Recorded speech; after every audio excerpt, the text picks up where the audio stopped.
questions and recapitulate what you have learned in the previous classes. Understanding development, perspectives, measurement, and sustainability. The economic progress of a country is known as economic development. Let us see the indicators of economic development. The major indicators to measure the level of economic development are net national product, per capita income, purchasing power parity, and human development index.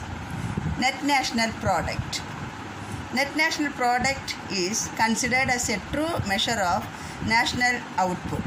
It is also known as national income. A rise in per capita income means an increase in aggregate real output. Hence, this is a better indicator than national income for measuring development. Per capita income. It means the average income is calculated by dividing the country's total income by its total population. The average income is also called per capita income. Purchasing power parity. It is defined as the number of units of a country's currency required to buy the same amount of goods and services in the domestic market as $1 would buy in the US. Human development. The term human resources refers to the collective abilities of people which can be utilized in the production sector.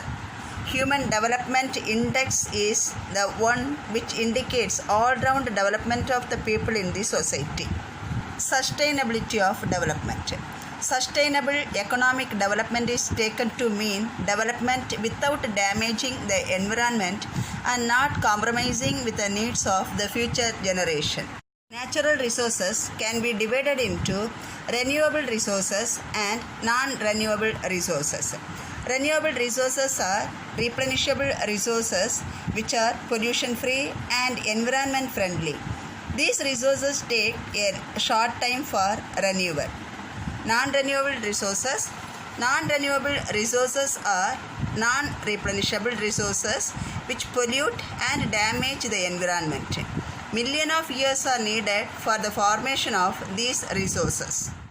Let us recap.